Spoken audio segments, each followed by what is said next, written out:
말씀 보겠습니다. 오늘 마태복음 6장 9절에서 13절 말씀입니다. 마태복음 6장 9절에서 13절입니다.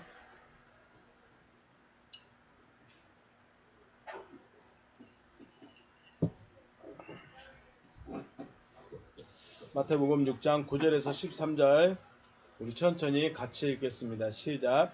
그러므로 너희는 이렇게 기도하라. 하늘에 계신 우리 아버지여, 이름이 거룩히 여김을 받으시오며 나라가 임하시오며 뜻이 하늘에서 이루어진 것 같이 땅에서도 이루어지이다. 오늘 우리에게 일용할 양식을 주시옵고 우리가 우리에게 죄 지은 자를 사하여 준 것 같이 우리 죄를 사하여 주시옵고 우리를 시험에 들게 하지 마시옵고 다만 악에서 구하시옵소서. 나라와 권세와 영광이 아버지께 영원히 있사옵나이다. 아멘. 네, 오늘부터는 산상순 중간에 들어있는 주님의 기도, 주기도문에 대해서 다시 한번 또 생각해보고 우리 마음속에 또 새겨보기를 원합니다. 큰딸은 왜 저러고 있을까? 여전히 아빠한테 삐져있을까?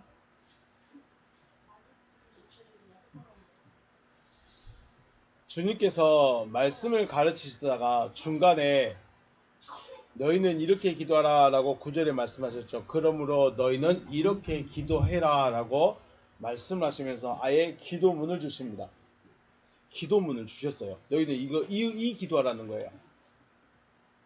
지금까지 생각해보면 사람들이 주님이 기도문을 주시기 전까지 사람들은 어떤 기도를 하고 있었을까요? 하나님이 원하시는 기도 하고 있었을까요? 아니면 하나님이 원치 않는 기도를 하고 있었을까요? 여러분 생각은 어때요? 기도문을 주실 정도라면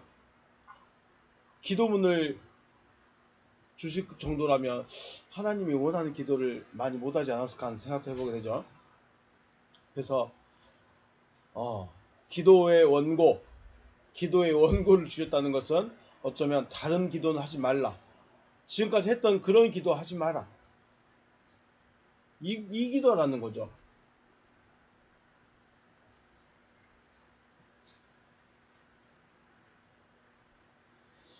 어떤 기도를 했을까요? 5절, 6절, 7절 말씀 보면 외식하는 자의 기도, 골방에 들어가는 기도, 이방인 같이 중언부언하는 기도, 이런 기도를 하라는 거죠. 외식하는 자와 같이 기도하지 말라. 외식하는 자와 같이 기도하지 말라고 그랬고요. 그리고 골방에 들어가서 기도해라. 그 말은 골방이 아닌 어떤 넓은 곳에서 기도를 했나 보죠. 또 이방인과 같은 중언부언하는 기도를 하지 말라고 하십니다. 그러면 이 세 가지가 다 들어있는 거겠죠. 지금까지 유대인들이 했던 기도의 내용, 주님께서 기도문을 주시기 전에 기도 내용은 물론 기도 내용은 아들 주시든지 병을 고쳐주든지 돈을 해주든지 문제를 해결한 내용은 그거지만 실질적으로는 이와 같은 기도였다는 거죠. 외식한 자들과 같은 기도, 또 골방이 아닌 넓은 공간에서 하는 기도, 이방인과 같은 중언부언하는 기도. 그래서 기도문을 주셨다. 어쩌면 수많은 사람들이 이와 같은 기도를 하고 있었기 때문에 외식하는 자와 같이 기도하지 말고 골방에 들어가서 기도하고 또 중언부언하는 이방인이 하는 그런 기도하지 말라고 기도의 원고를 주셨어요. 그러므로 우리는 이 원고대로 기도를 해야 돼요. 그런데 우리는 이 원고대로 기도하죠. 암송하고 있는가요? 기도하고 있는가요? 우리는 주기도문을 암송하고 있는가요? 기도하고 있는가요? 생각해 보셔야 되겠죠. 이건 기도의 원고예요. 주님이 너희는 이렇게 기도하라 하고 정해놔 버렸어요.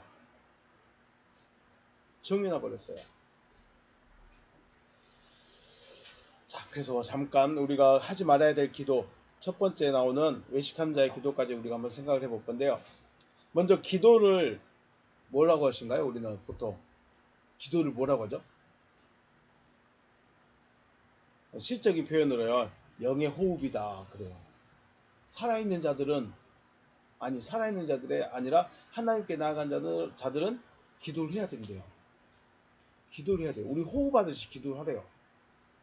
또 어떤 사람들은 하나님과의 대화다라고도 합니다. 하나님과의 대화.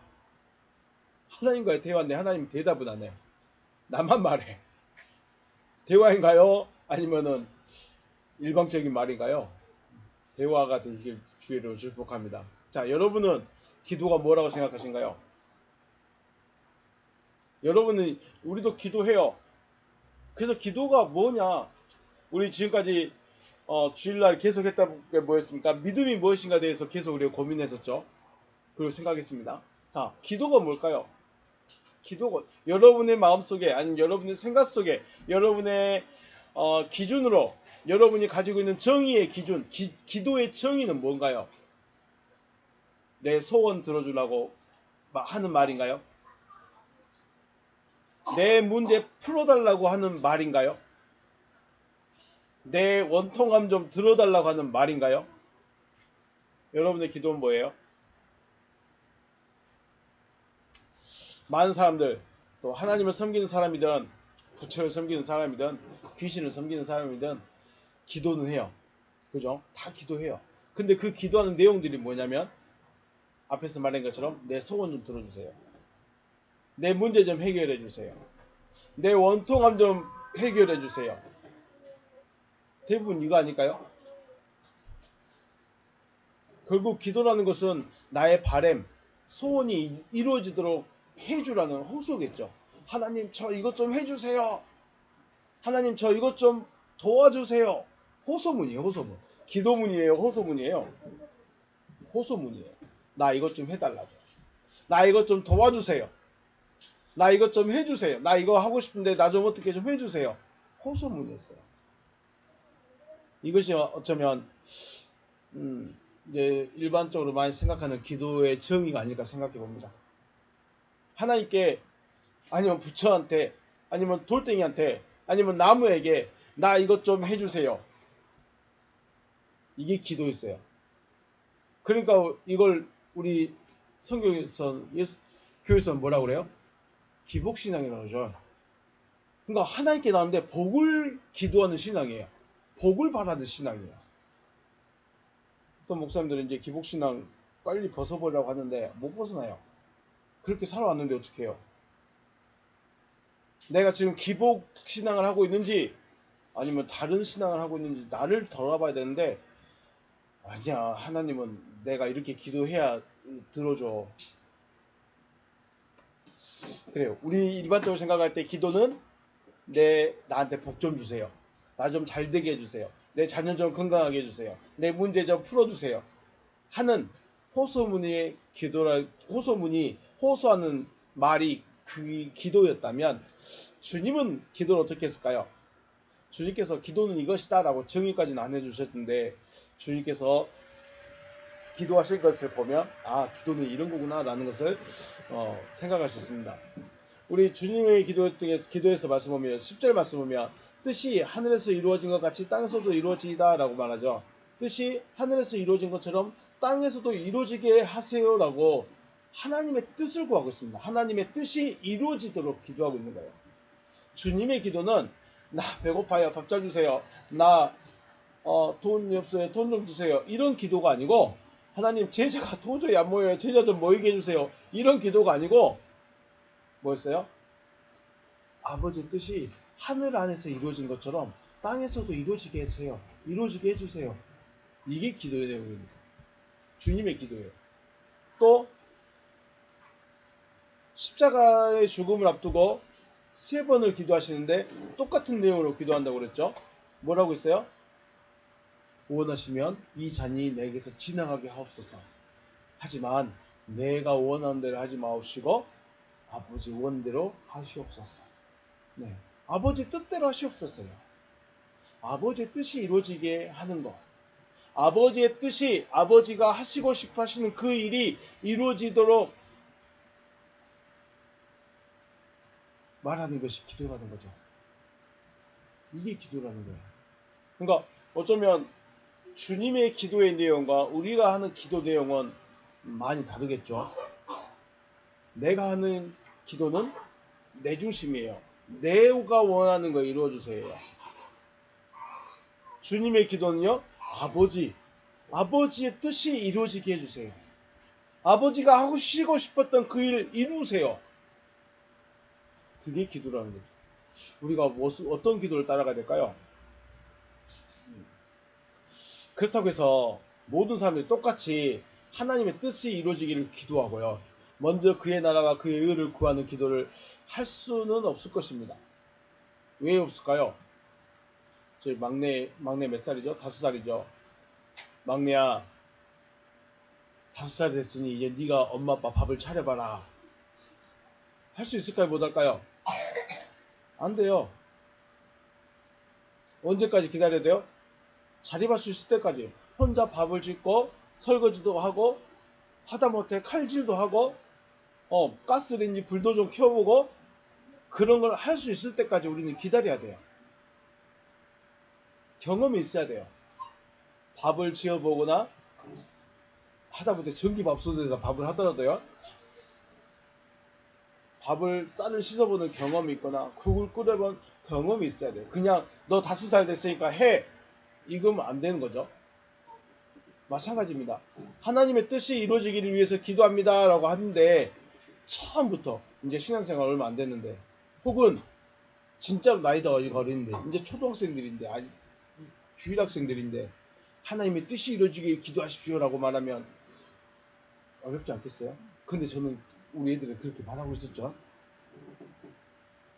어려울 수 있다는 것입니다. 그래서 하나님은 마치 어린아이를 대하듯 사람들이 원하고 바라는 것들이 이루어질 수 있도록 허락하는 때가 있습니다. 그게 우리가 보는 복음서예요. 마태, 마가, 누가복음이에요. 어떻게 했어요?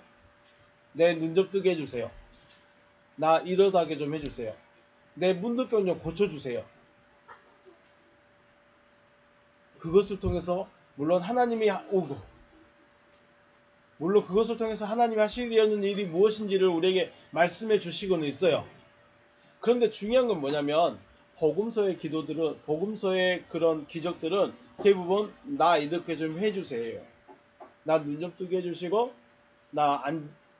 내 병 좀 고쳐주시고 내 문제 좀 해결해 주세요. 그런데 하나님 주님께서 해결해 주셨어요.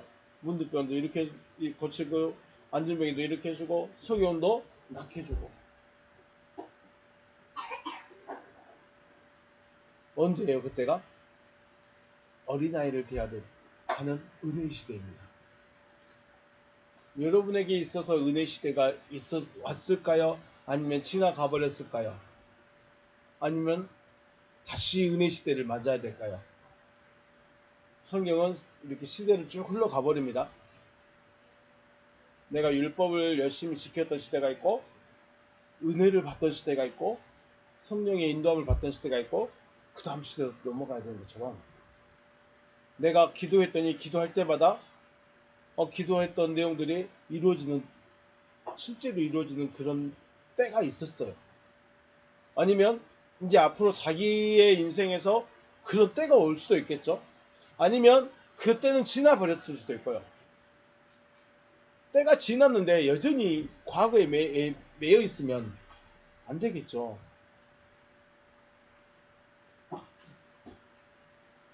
문제가 그거입니다. 내 인생에 내 신앙의 인생에서 은혜의 시대는 지나버렸어요. 그런데 몇십 년이 지나도 그때만 기억하고 있어요.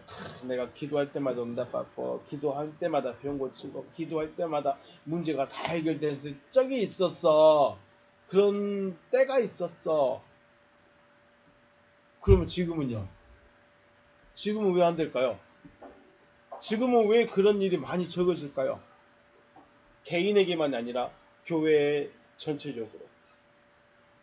전체적인 교회 지금 상황에서 왜 전에같이 부흥의 시대라든지 기적이 일어나는 시대든지 표적이 있고 예언이 있고 그런 시대가 지금은 왜 그런 게 많이 없어졌을까요? 여전히 옛날만 보고 있어요. 아름다웠던 그 시절만 보고 있어요. 뭘 말하고 싶어요? 은혜 받은 때가 있었다면 그 다음으로는 성장해서 다음 걸 해야 됩니다. 하나님의 뜻을 구하는 것 중요합니다. 그런데 어린아이에게는 그렇게 못해요. 어린아이의 신앙에 이제 신앙생활 시작한 사람들에게 하나님의 뜻이 이루어지게 구하세요. 그럼 하나님의 뜻이 뭔데요? 아직도 이게 나한테 안 다가왔는데 신앙생활 이제 시작한 사람들에게 하나님의 뜻을 구하고요. 하나님의 뜻이 이루어지길 기도하세요. 지금 내가 당장 죽을 것 같은데 그것도 은혜를 받아본 사람이 그걸 쫓아갈 수 있습니다. 은혜를 받아봤던 사람이 하나님의 뜻을 구할 수 있는 거예요. 그냥 막 안 됩니다.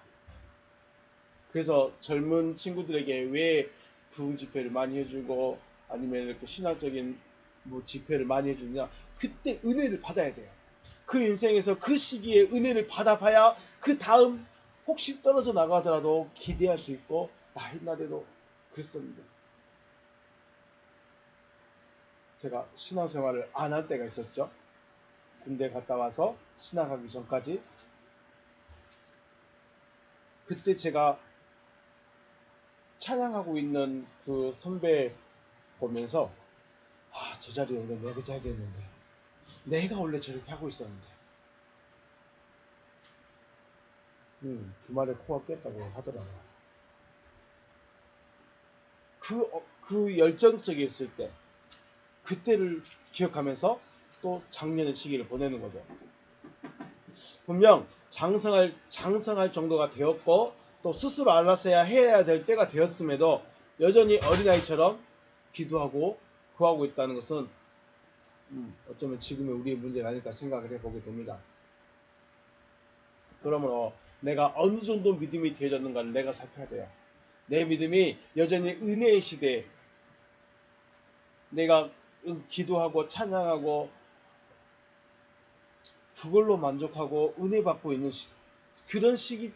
그런 시기의 신앙인가? 아니면 정말로 이제 은혜 시대 지나서 내가 일하면서 내가 주의 일을 하면서 내가 나를 희생해 가면서 내가 손해를 보면서 성장한 사람의 믿음인가? 나 자신을 살펴봐야 되겠죠. 그냥 신앙생활 하셔는 은혜 시대만 찾고 있습니다. 일단 먹기에 달거든요. 일단 은혜 시대가 좋아요. 기적도 있고 표적도 있고. 그래서 주님은 우리에게 먼저 말씀하십니다. 5절부터 보면 5절에 뭐라고 했습니까? 6장 5절, 너희는 기도할 때 외식한 자와 같이 기도하지 말라. 그들은 사람에게 보이려고 회당과 큰 거리 여기에 서서 기도하기를 좋아하느니라. 내가 진실로 너희에게 이르노니 그들은 자기 상을 이미 받았느니라. 아멘. 자, 내가 오늘은 먼저 기도가 무엇인가? 기도가 무엇인가? 내 생각 속에 아니면 내 관념 속에 딱 정의를 하십니다.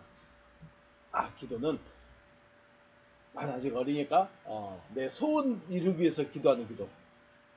그게 기도야. 아니면 난 좀 더 장성했어. 난 좀 더 은혜 시대를 좀 지나와 버렸어. 그래서 나는 하나님의 뜻을 구하는 신앙의 수준이 올랐어. 네.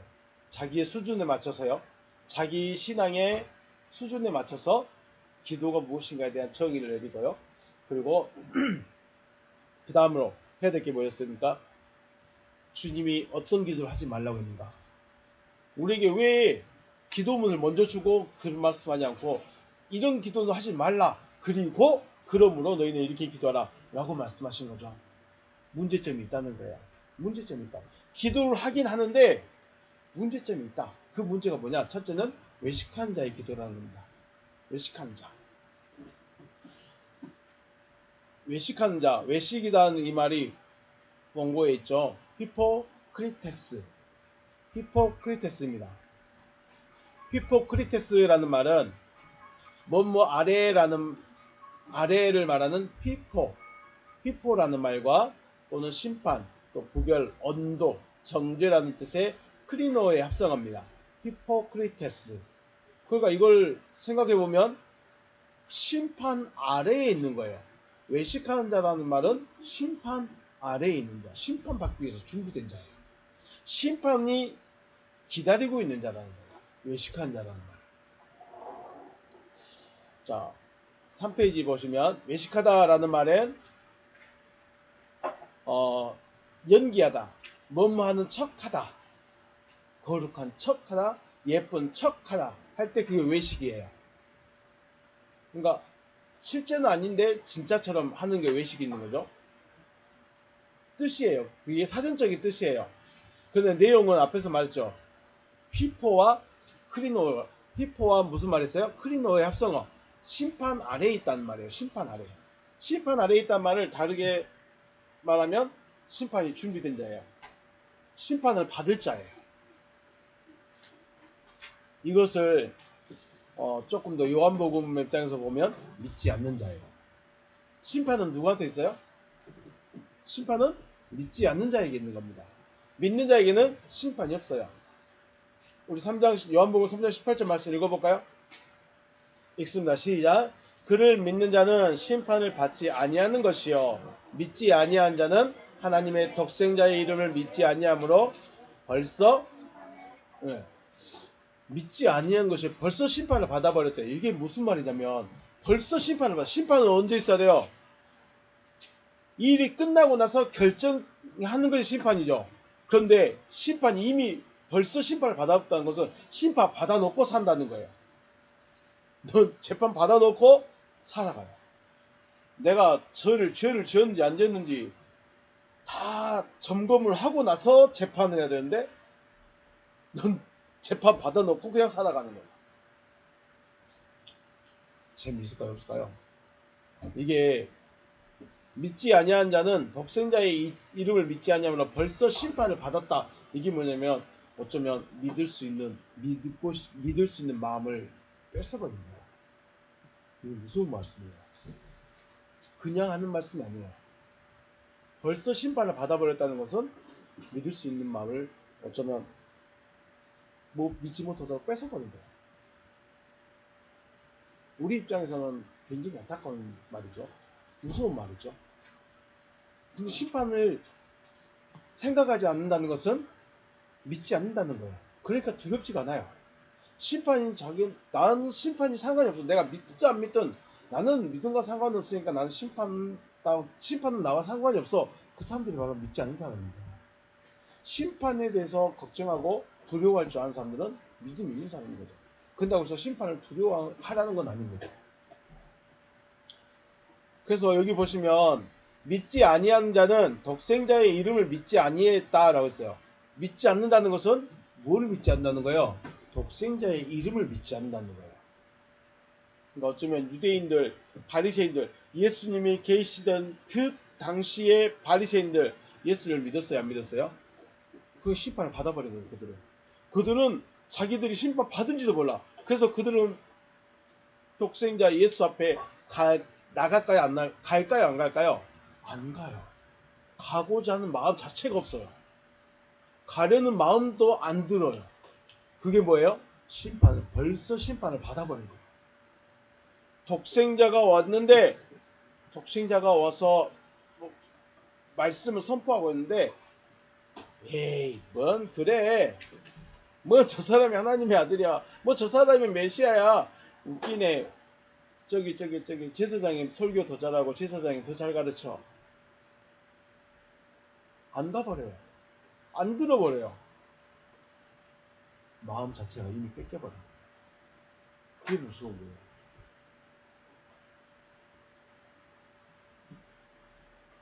그래서 어쩌면 믿는다라는 말은 우리가 믿음이 있다. 그 말은 히브리서 말씀을 보면 믿는다라는 말은 하나님이 하실 일에 대해서 내가 마음에 새겨져 버린 거죠. 하나님이 하실 일이 마음에 새겨졌다는 것은 하나님의 뜻과 내 마음이 하나가 됐다는 거예요. 그래서 믿는다 이 말은 하나 되었다. 하나 되었다는 의미입니다. 하나 되었다. 무엇과 하나 됐을까요? 그분의 생각과 하나가 됩니다. 그분의 뜻과 하나가 되어버린 거예요. 그분이 하실 일과 내 마음이 하나가 되어버린 거예요. 이게 믿는 거예요. 생각을 같이 한다.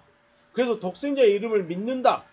독생자의 이름을 믿는다는 것은 그분의 정체성을 알고 독생자와 하나 되어지는 것을 말합니다. 단순히 나 예수 이름 알아. 나 예수 믿어.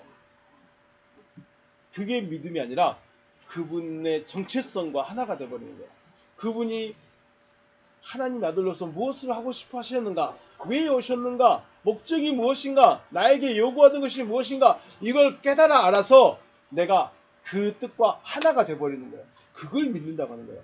예수 이름을 몰랐을까요? 바리새인들은 알아요. 근데 그가 하는 일에 대해서는 부정해버립니다. 예수가 유명했는데, 유명한 사람인데 그들이 예수 이름을 몰랐을까요? 예수 이름은 다 알고 있어요. 근데 그가 하려는 일에 대해서는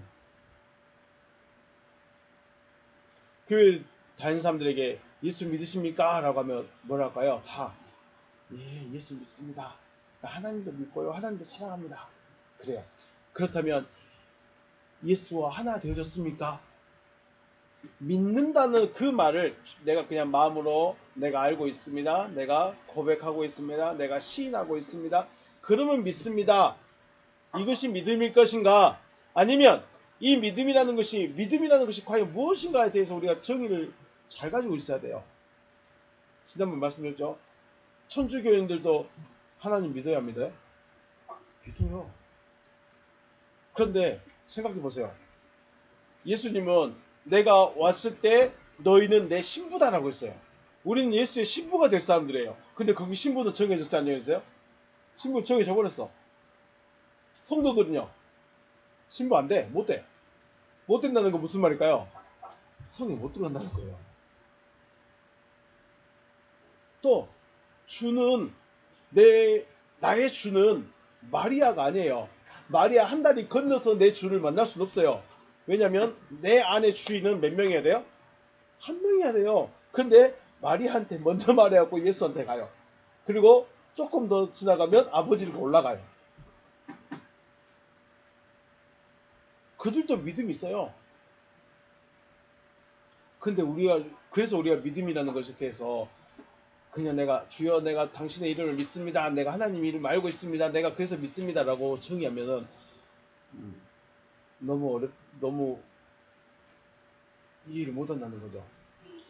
독생자의 이름을 믿습니다. 그 말은 뭔 말이에요? 내가 예수와 하나가 되어졌는가. 그렇다고 예수와 하나 되어졌다고 했는데 예수는 없는데 내가 어떻게 하나가 되어질까요? 예수는 올라가 버렸는데 어떻게 하나가 돼요? 그분이 하신 말씀이 내 안에 새겨져서 믿어져 버려야 돼요. 그냥 내가 성경을 달달달 외우는 그 정도가 아니라 믿어져 버리는 거예요. 믿어져 버리는 거예요.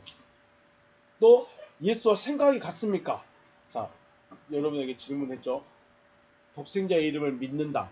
그 말은 예수와 하나 되어졌습니까? 이 질문입니다. 혹은 예수와 생각이 같습니까? 이 질문입니다.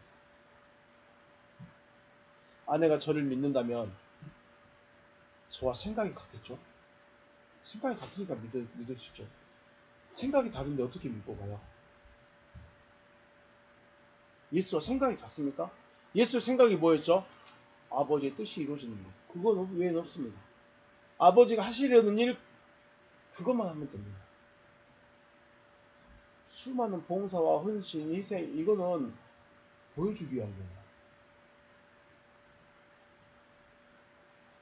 내가 그 이름을 알고 있고 내 입술로 고백한다고 해서 믿는 자라고 하기에는 어렵다는 거죠. 믿음이 무엇이냐? 요한일서 4장 2절 3절 말씀은 이로써 너희가 하나님의 영을 알라. 이것으로 너희가 하나님을 영을 알아라. 이게 뭔 말이에요? 이것으로 하나님의 말씀인가 아닌가를 분별하라는 거죠. 곧 예수 그리스도께서 육체로 오신 것을 시인한다. 시인하는 영마다 하나님께 속했다. 그래서 이 말 때문에 그렇습니다. 예수 그리스도께서 육체로 오신 것을 시인하는 영마다 하나님께 속했다라고 말해버리니까 뭐라고요? 나 예수가 하나님의 아들이신 걸 믿어요. 내 입술로 고백했다고 믿는다라고 말해버려요.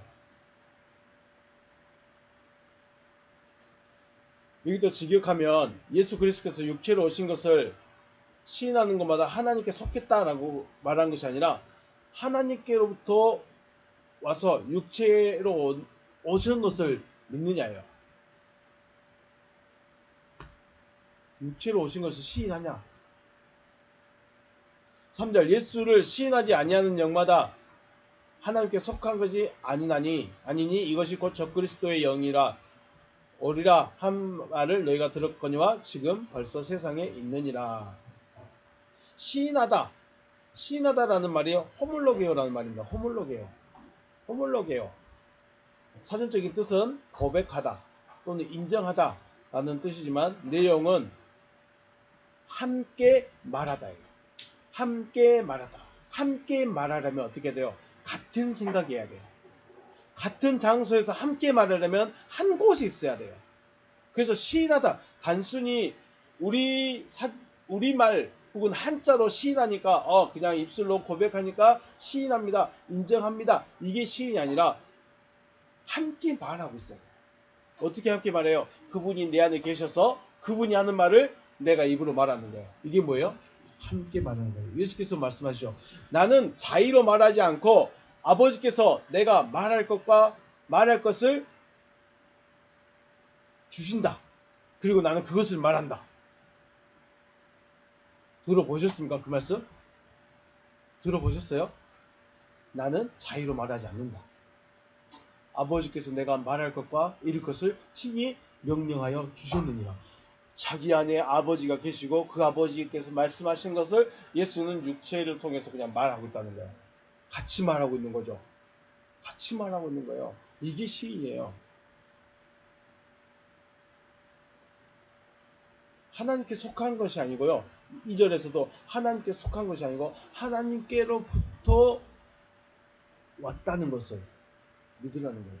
하나님께로부터 오신 육체 안에 오신 것을 믿으라고 했어요. 예수를 보면서 저 사람은 하나님께로부터 왔구나 알 수 있어요? 몰라요? 인정해요? 안 해요? 아무도 안 해요. 아무도 안 해요. 예수가 와서 설교를 하고 있는데 말씀을 가르치고 있는데 저 사람이 하나님께로부터 온 사람이구나 인정해요? 안 해요? 아무도 안 해요. 왜요? 왜 안 할까요? 하나님의 말씀을 못 듣기 때문에.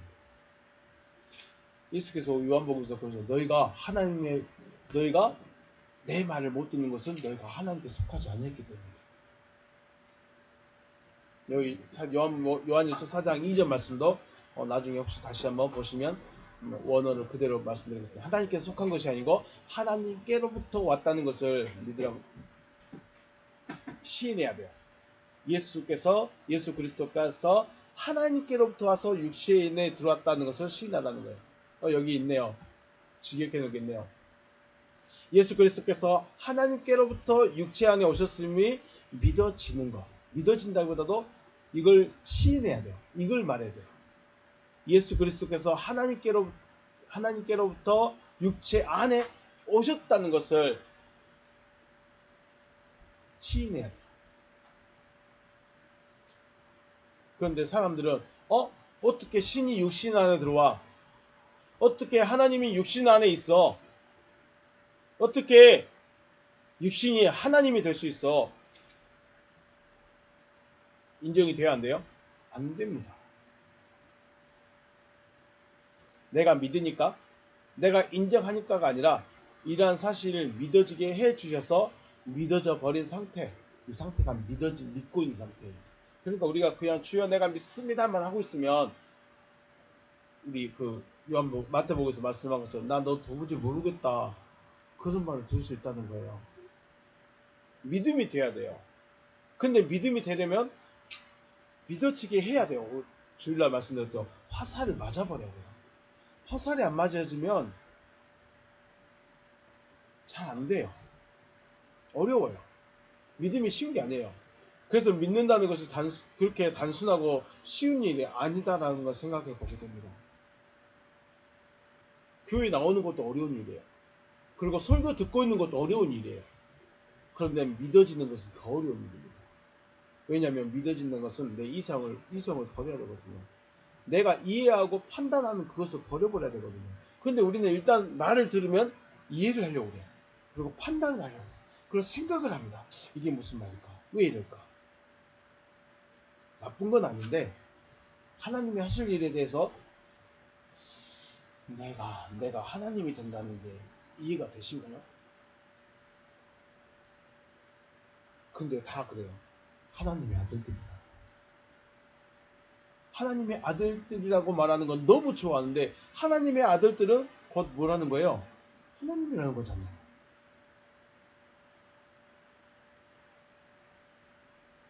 외식한 자의 기도는 믿지 않는데 믿는 자처럼 연기하고 있는 기도예요. 여기 보면 사람에게 보이려고 회당과 큰 거리 여기에 서서 기도한다 그랬죠. 외식한 자들 그렇게 하는 기도한다고 그랬죠. 주님 왜 이렇게 말했을까요? 진짜 믿는 것처럼 보이니까. 야, 저 사람은 진짜 하나님을 잘 믿어서 시간 되면 딱 정해놓고 기도하는구나. 외식한 자는 믿지 않고 있는데 실상은 믿지 않고 있는데 믿는 자처럼 연기하면서 하는 기도가 외식한 자의 기도예요. 즉 마음으로부터 믿음이 있는 상태로 기도하라는 거예요. 마음으로부터 먼저 믿음이 있어야 돼요. 말씀이 먼저 새겨져야 돼요. 화살이 꽂힌 상태로 기도하라는 거예요. 안 그러니까 역효과가 나타납니다. 어떻게 나타납니까? 자기들 상을 받아버려요. 상을 받아버렸어요. 외식하는 서기관들과 바리새인들의 기도를 따라하지 말라. 왜냐하면 그들은 마음은 믿음이 아닌데 아주 잘 믿는 것처럼 연기하며 기도하고 있지만 실상은 심판 아래 혹은 믿지 않고 하는 기도이기 때문에 외식한 자의 기도를 하지 말라. 그들은 자기 상을 받아버렸습니다. 사람들에게 인정과 칭찬을 받았기 때문에 하나님께로부터 더 이상 받을 것이 없는 것입니다. 하나님의 상은 하나님 자신입니다. 하나님의 상은 돈보따리가 아니고요. 하나님의 상은 건물이 아니고요. 하나님의 상은 하나님 자신이에요. 여러분은 돈보따리가 온 게 좋을까요? 하나님이 오신 게 좋은 걸까요? 하나님이 상을 내리려고 그래요. 하나님이 상을 주시려고 하는데 돈보따리를 받을 것이냐? 하나님을 받을 것이냐? 여러분에게 선택하라면 여러분 뭐 받으실래요? 돈보따리 받네요.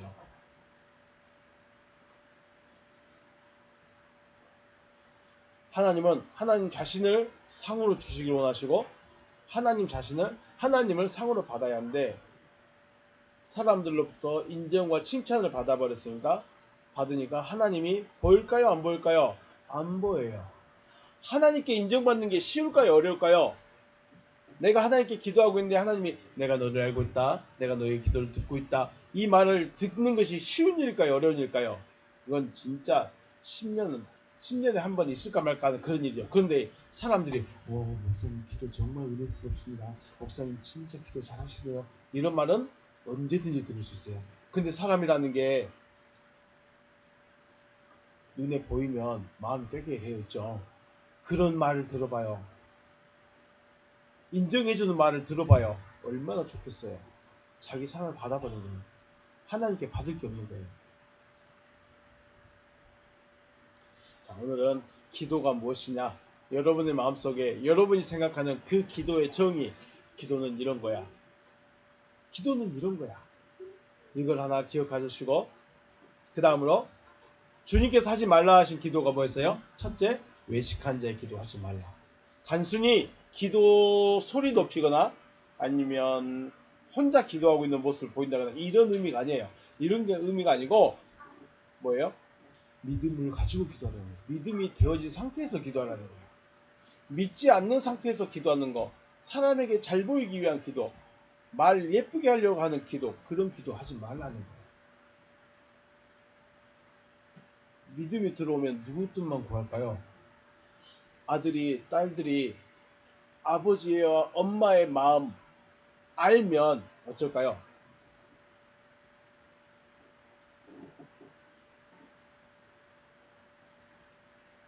그 뜻을 따르려 하지 않겠습니까? 왜 아이들과 딸들이 반항을 할까요? 엄마 아빠의 마음을 몰라. 아직 어려. 자기 중심이야. 그러니까 자기 마음대로 하고 싶은 거죠. 그런데 우리가 말하는 철이 들면 아버지가 이랬지. 엄마가 이랬지. 하나님의 뜻을 구하게 된다는 거예요. 철이 들면 아버지를 이해하듯이 믿음이 들어오면 하나님의 뜻을 구할 수 있게 된다는 거예요. 물론 그 전에도 기도를 하겠죠. 근데 그 기도 내용과 믿음이 들어오기 전의 기도와 믿음이 들어온 이후의 기도의 내용은 완전히 달라진다는 거예요. 외식한 자의 기도 외식한 자의 기도가 아닌 믿는 자의 기도를 하시는 여러분과 제가 되시고 주의 이름으로 축복합니다. 그래서 말씀이 마음에 새겨져야 돼. 아, 그렇구나. 말씀이라는 게 이런 거구나. 믿음이라는 게 이런 거구나.